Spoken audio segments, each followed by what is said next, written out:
করেছিলাম না, তাই এই মুহূর্তে আমরা পরিবর্তন ভার করে যাও ও আমি তোমাদের রক্ষা করি।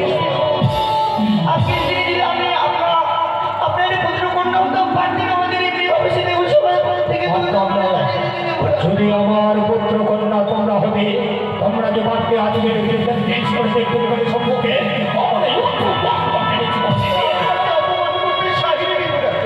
সত্যি যদি আপনাকে অপমান করতে চাই তাই আমি তখন আপনার আদেশে আমার কেন তোমাকে তার ভঙ্গ করলে, কেন দেশ করতে দেবীদের সম্মুখে মানবকে ন্যায় আচরণ করলে, আমি তোমাদের সত্যি যখন আপনার অভিষেক পালন করতে বাধ্য হবে যেতে হবে চলেই যাবো এই পাপিষ্ট দেবরিয়ে দেবালয়ের মাঝে থাকতে চাই না, কিন্তু যাওয়ার পূর্বে আমি অভিশাপ করি। সত্যি যদি দেবসভা অপসরা হয়ে থাকি তাহলে আমার অভিশাপে দ্বাদশটি বৎসরের জন্য মৃত্যুকে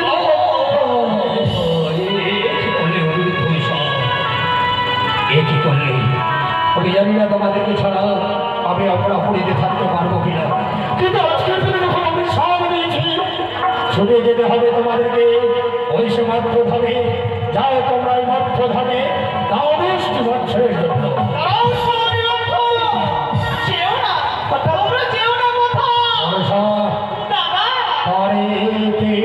অমন করে বরণ করছো কেন? দাদা আর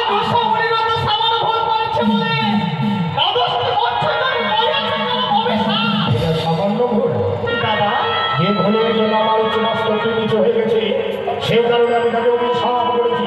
তুমি তাদেরকে বাধা দিলে কেন? দাদা আমি বলি কি উৎসাহ অনিরত দ্বাদশটি বৎসর ধরে বর্তমানে এই কথা জানাবে এই গ্রামে দ্বাদশটি বৎসর জন্য উৎসাহ অনিরত আমি ভিক্ষেশ্বর করতে চাই। আমি তো ভুলে গেছিলাম, এতদিন ধরে আমাদের আমরা পরিবারে দেখাশোনা করেছি, যে দ্বাদশটি বৎসর ভিতরে তোমরা এই মর্ত ভাবে যাবে, কে দেখবে তোমাদেরকে ওই সে মর্ত ভাবে। তাই এসো এই মুহূর্তে মনসার হস্তে তোমাদেরকে আমি তুলে দিই। ও